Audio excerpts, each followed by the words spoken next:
하나님 말씀 보겠습니다. 사도행전 1장 8절 말씀, 신약성경 187페이지 정도 있습니다.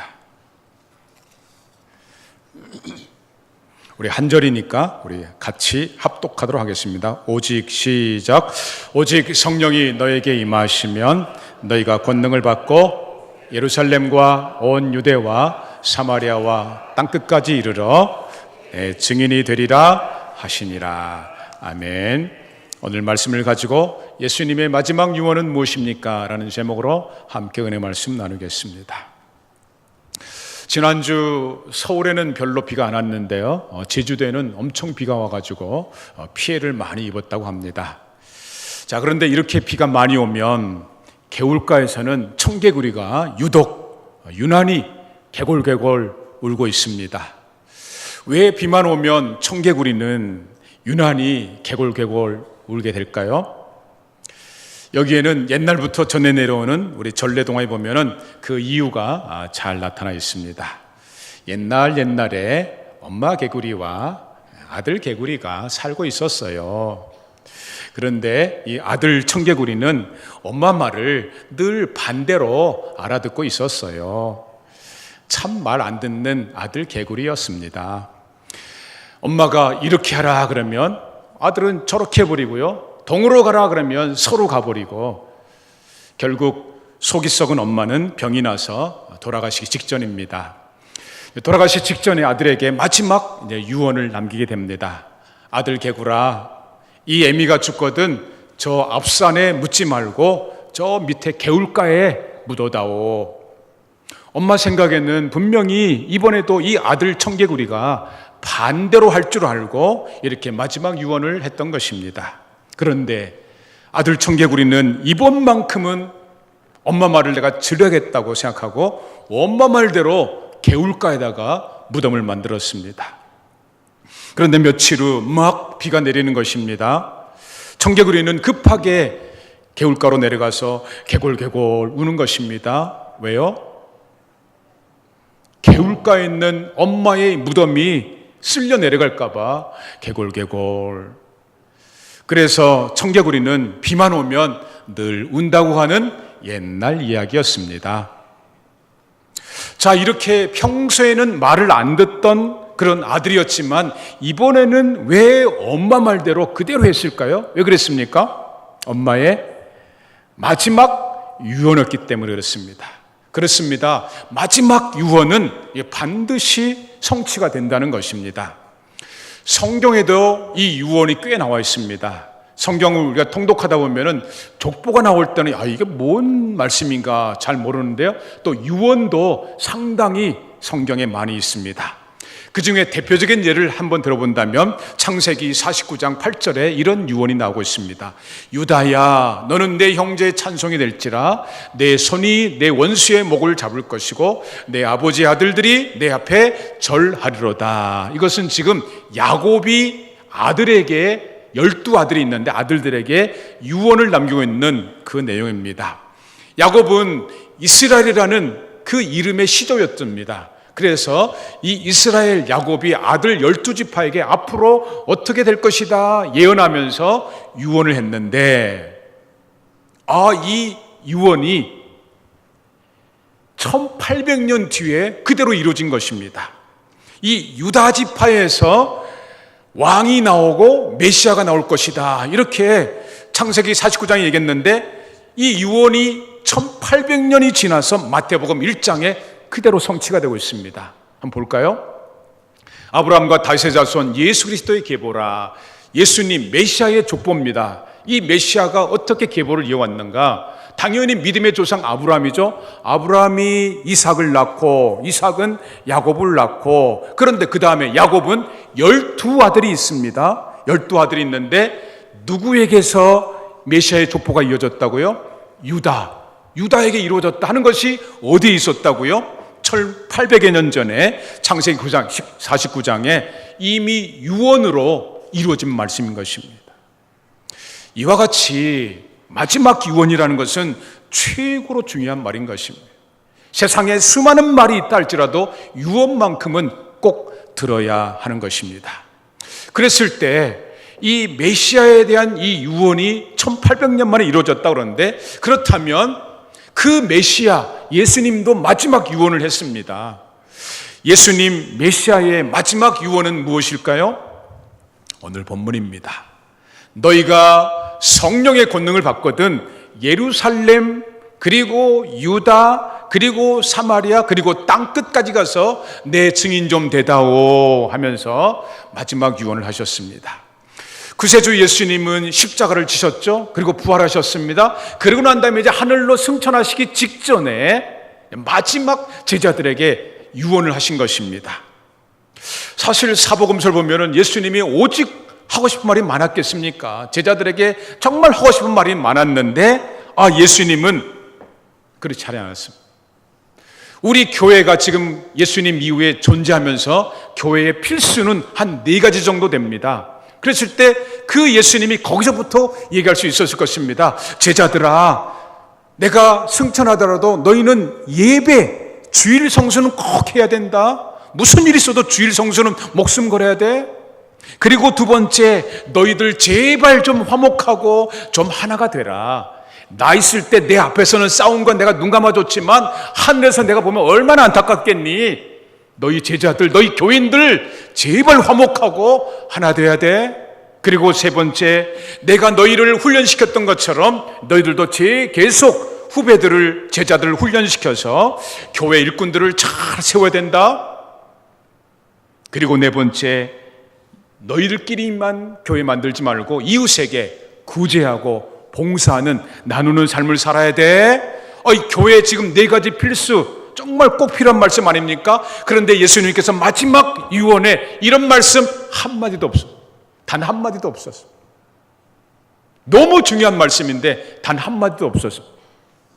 대신에 예수님의 유언은 딱 한마디였, 마지막 한마디였습니다. 그것이 무엇이었습니까? 예루살렘에서부터 땅끝까지 내 증인이 되라. 내 증인 좀 되다오. 예루살렘의 증인이라는 것은 지역 전도를 말합니다.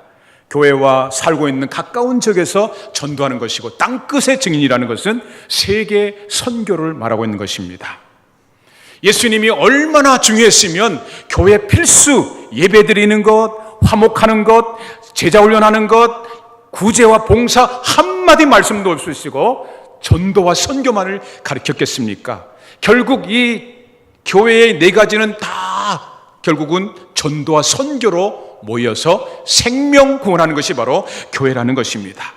이 지역 전도와 세계 선교는 얼마나 중요했던지 예수님이 그 당시에만 갑자기 말씀하신 것이 아닙니다. 예수님 오시기 전 2000년 전부터, 지금으로부터 말한다면 4000년 전부터 하나님께서는 이 선교와 전도를 분명하게 말씀했던 것입니다. 볼까요? 창세기 12장입니다.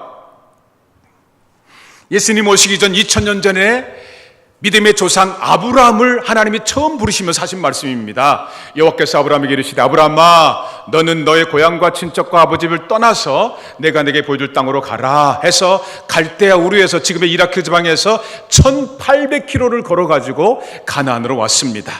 그리고 내가 너로 거기서 큰 민족을 일으키겠고 내가 너에게 복을 주어서 내 이름을 창대하게 하리니 너는 복이 될지라. 너 복 받을 거야. 그리고 끝?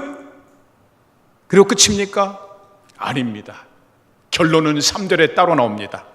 너를 축복하는 자에게는 내가 복을 내리고 너를 저주하는 자에게는 내가 저주하리니 땅의 모든 족속이 너로 말미암아 복을 얻을 것이니라. 왜 하나님께서 아브라함을 부르셨는가? 핵심이 뭡니까? 너 복 받아야 돼. 너 창대할 거야. 너 크게 될 거야. 그것보다는 너를 통하여서 땅의 모든 족속, 너 혼자 복이 아니고 너로 인해서 세계 복의 축복의 통로가 너 아브라함으로, 네 후손으로 이스라엘 민족 유태인이 될 거야. 그래서 이 모든 족속, 모든 민족이라는 이 단어는요, 이후에 성경에 계속 나오고 있는 단어입니다.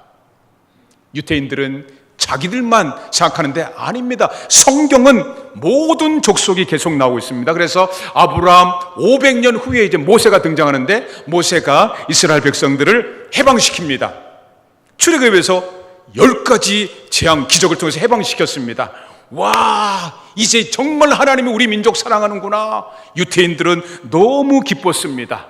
그런데 해방시키고 1년 후에 시내산에 딱 서게 됐는데 거기서 하나님께서는 모세를 통해서 내가 왜 너희를 해방시켰는지 아느냐? 내가 왜 너희 유태인들을 구원했는지 아느냐? 그 이유를 정확하게 출애굽기 19장에 말씀하고 있습니다. 세계가 다 내게 속하였나니. 무슨 세계예요, 하나님? 우리 유태인 아닙니까? 유태인만 말씀하세요. 아니었습니다. 하나님은 세계를 세계가 다 내게 속하였나니 너희가 내 말을 잘 듣고 내 언약을 지키면 너희는 모든 민족 중에서 내 소유가 되겠고 너희가 다 내게 대하여 제사장 나라 만들기 위해서 너희를 선택하고 너희를 구원해 준 거야. 유태인 너희들만 선택한 민족이 아니라는 것입니다.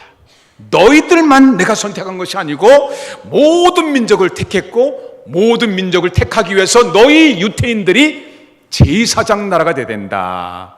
제사장은 어떤 사람이었습니까? 하나님과 죄인의 중간에 서서 그 죄인들이 하나님께 나갈 수 있는 통로가 되었던 것입니다. 그럼 제사장 나라라는 것은 무슨 말입니까? 다른 나라, 구원받지 못한 다른 나라에 대해서 유태 민족들이, 유태 국가가 중간 다리가 되어서 다른 나라들이 구원받도록 하는 것이 제사장 나라였던 것입니다. 하나님께서는 유태인들에게 4,000년 전부터 계속입니다. 기회 있을 때마다 계속 모든 민족, 세계 선교를 강조했던 것입니다. 이것이 성경입니다. 성경 통독하자는 이유가 바로 그것입니다. 이렇게 말씀했는데, 그랬는데 유태인들은 자기들이 듣고 싶은 것만, 자기들이 알고 싶은 것만 딱 성경을 짜가지고 자기들만 선민이라는 것입니다. 이것을 시오니즘이라고 그래요. 시오니즘.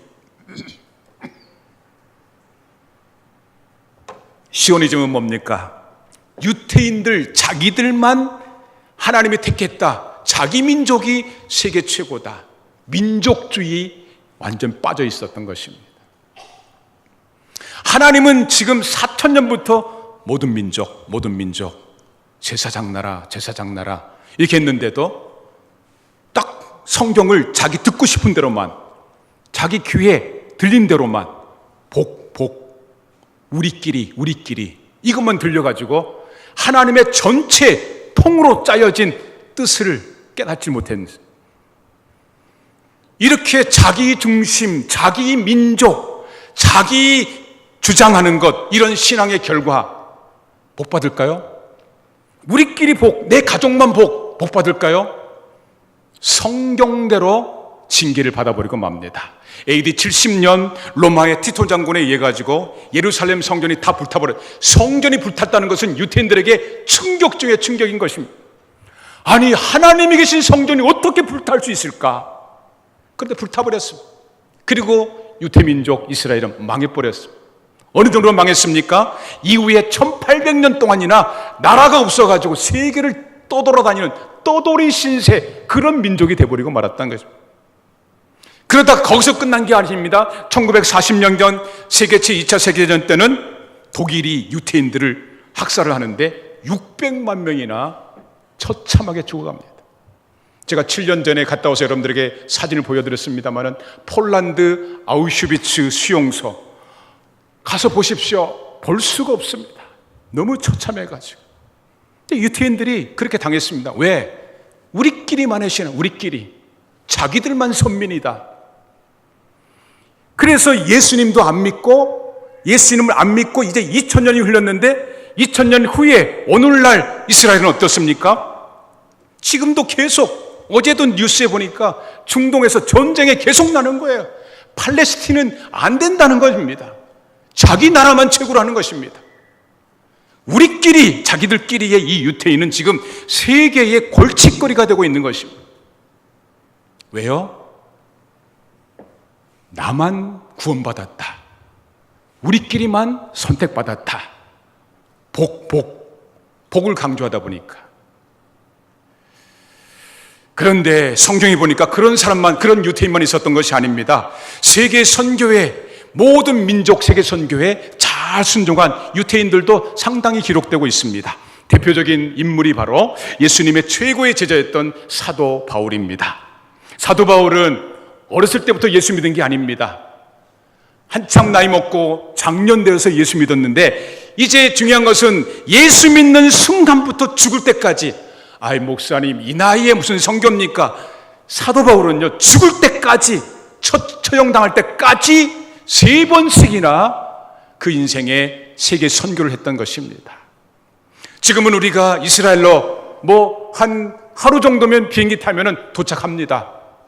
그런데 지금 2000년 전에 사도 바울은 이 팔레스틴, 이 가나안에서 예루살렘에서 해가지고 걸어가지고 지금의 터키 소아시아를 거쳐서 바다를 건너서 지금의 그리스 마게도냐를 거치고 또 건너가지고 로마, 이탈리아까지, 이게 보통 일이 아닙니다.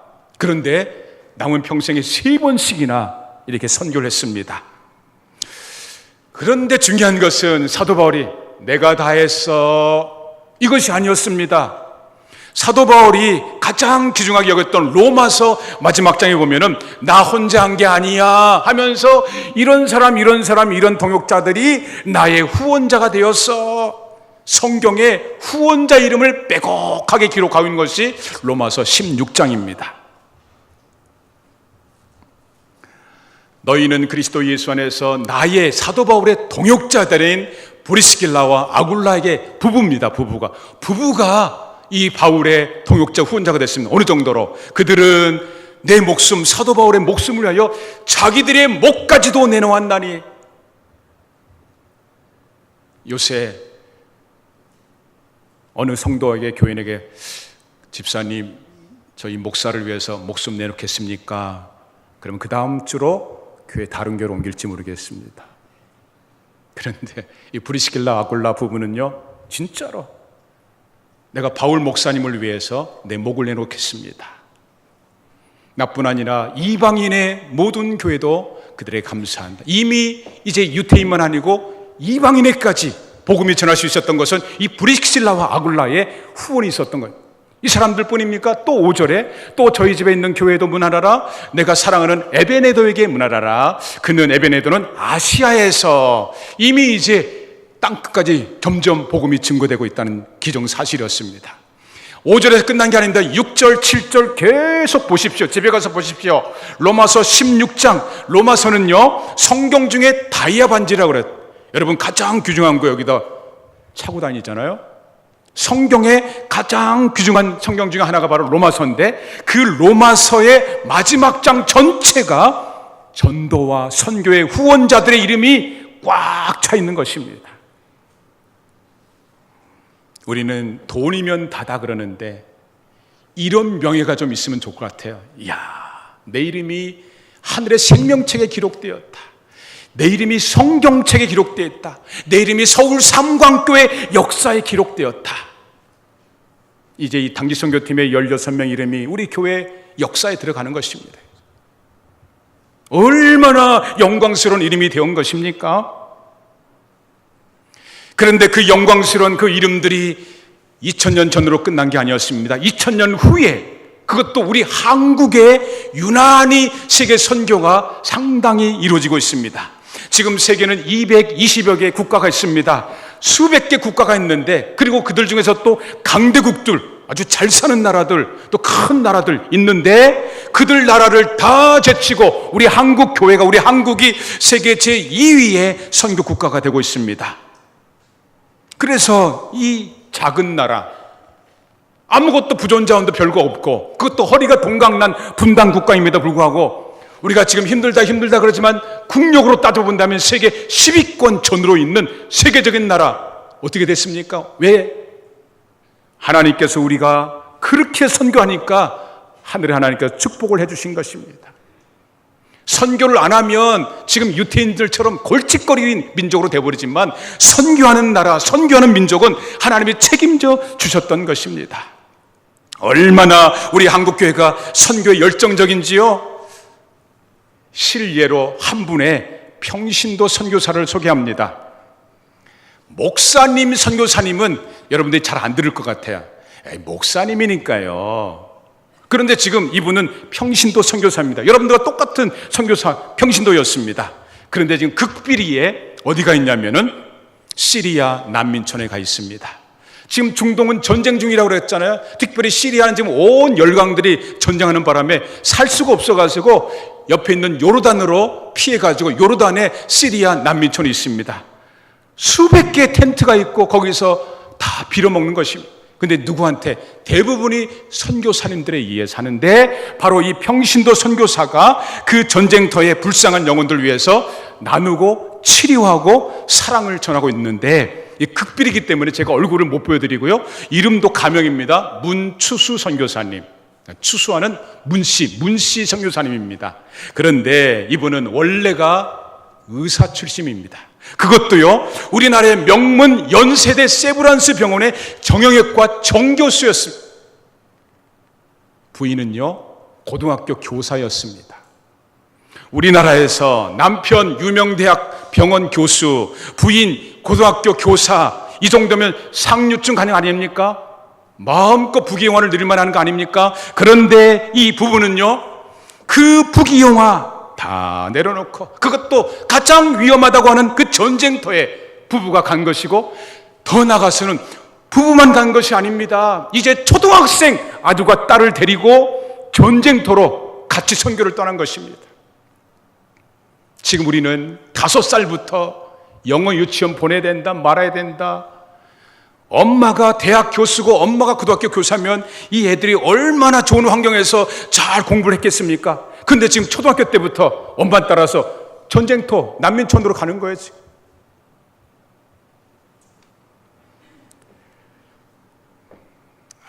이거는 특별한 소명받은 그런 분 아닙니까? 목사님이라면 그러겠지만요, 여러분들처럼 평범하게 교회 다니던 평신도였습니다. 그런데 단기 선교 몇 번 갔다 오면서 성경을 또 공부하면서, 와, 정말 하나님이 원하시는 것은 땅끝 증인이구나, 이게 꽂히는 것입니다.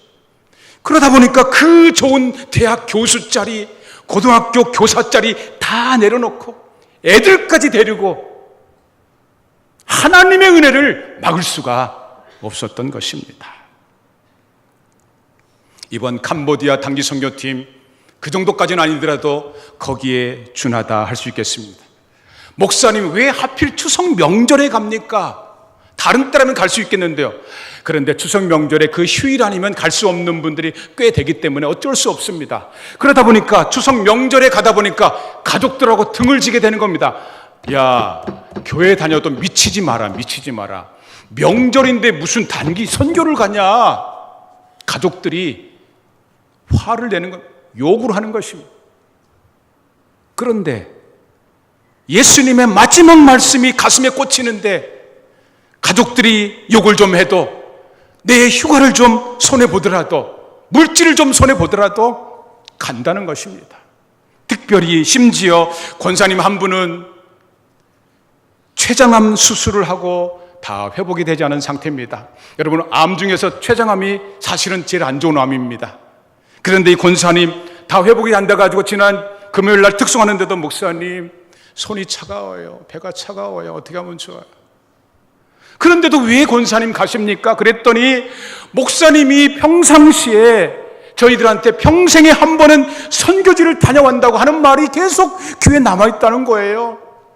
많은 교인들이 10년을 다녀도 20년 다녀도 목사님이 그렇게 얘기하는데도 다 흘려버리고 마는데, 이 권사님만큼은 계속 남아있는 거예요. 그래서 내가 이제 언제 죽을지, 아파서 언제 어떻게 될지 모르는데 이번이 마지막 때를 같습니다. 첫 번째로 선교를 신청해가지고 지금 2달째 훈련을 받고 이번 주에 가게 되면서 주의 종의 말씀에 순종한다는 것입니다. 아니죠, 주의 종이 아니죠, 예수님의 마지막 유언에 순종한다는 것입니다. 자, 이렇게 예수님의 마지막 유언 따라서 전도하고 선교한다는 것 참 쉽지가 않습니다. 그 그 실례가 지금 옆에 나라 중국 교회에서 일어나고 있는데요. 지금 중국 교회가 난리가 났습니다. 한번 보시겠습니까? 지금 중국 공산당들이 지금 미쳤어요. 지금 약 4천여 개 교회에 십자가를 저렇게 불태워버리고 기중기로 끌어내리고 있습니다. 그것도 특별히 가정교회, 자기 공산당에게 신고지 않은 교회를 가정교회라고 그러는데, 이 가정교회를 1500년 모임, 500명 모이는 대교회인데 밑에 있는 원래 교회가 나오고요, 교회를 폭파시켜버렸어요. 그리고 자기 중국 정부의 공산당에 신고한 삼자교회 안에다, 교회 안에다가 시진핑 주석의 초상화를 붙이라는 것입니다. 미쳤습니다. 미쳤어요. 더군다나 그 중국 교회를 세우기 위해서 우리 한국 선교사님들이 수백 명 들어가 있는데 지금 한국 선교사만 골라가지고 수백 명을 추방시키고 있습니다. 중국 이렇게 하다가는 복 못 받습니다. 정말 예언합니다, 이거. 그러다 보니까 지금 최근에 무역 전쟁으로 지금 중국이 시들시들 벌써 하고 있습니다. 하나님을 대적하는데 어떤 나라가, 어떤 대통령이 살아남을 수 있겠습니까? 이와 같이 전도, 선교, 사탄마귀가 가장 싫어하는 겁니다. 사탄마귀는 이렇게 얘기합니다. 예배 가. 가서 졸든 뭐 형식적으로 앉아있든 예배는 가. 그런데 단 전도하지 마, 선교하지 마. 근데 가만 안 둬. 그래서 전도하고 선교할 때는요, 전도하기 직전부터, 선교하기 직전부터 우리 생각에 부정적인 생각을 집어넣어 줍니다. 어떤 부정적인 생각인가? 오늘 본문 말씀에 대해서 부정적인 생각을 넣어주는 겁니다. 오늘 본문은 여러분 단계적으로 해석해야 될까요? 동시적으로 해석해야 될까요? 목사님 무슨 말씀이에요? 예루살렘, 유다, 사마리아 땅끝을 단계적으로 해야 된다라는 그런 해석이 있고요, 이것을 동시적으로 해야 됩니다 하는 해석이 있습니다. 첫 번째 해석은 예루살렘, 즉 자기 동네를 다 전도하고 나서 그 다음에 선교하십시오, 이런 관점이고요. 동시적이란 말은 예루살렘 지역 전도하면서 동시에 세계 선교도 하십시오라는 것인데, 어떤 것이 예수님의 본뜻이겠습니까? 동시적인 것이죠. 사탄은 우리가 어떤 마음을 주는 것입니까? 무슨 선교야, 교회도 다 못하는데, 교회에서 빚이 있는데 무슨 선교야, 선교가 하면서 우리의 마음을 아주 부정적으로 이렇게 받아들여 하고 있습니다. 사탄은 지금도 생명 구원하는 이 전도 선교만큼은 앞장서서 가로막고 있는 것입니다. 그래서 우리 교회, 내가 받는 복, 이것을 얘기하는 자기 중심의 신앙은 아직은 어린 신앙이라 성경은 얘기하고 있고, 오늘 우리가 부를 503장 4절에서도 얘기하고 있습니다. 기갈 중에 있는 영혼 사랑받기 원하여. 지금 사람들이요, 내가 사랑하겠게, 절대 그렇지 않습니다. 나 좀 사랑해줘, 나 좀 알아줘, 다 자기 사랑받기, 심지어 누구까지, 아이들도 소리질러 사랑받기 원한다. 아이의 특징은 자기밖에 생각 안 하는 것입니다. 신앙의 어린 신앙은 자기 복, 자기 가족 조금 더 확대되면 우리 교회, 우리끼리. 하지만 성경 창세기부터 계시록까지 전체를 통으로 본다면 너 복 받아라.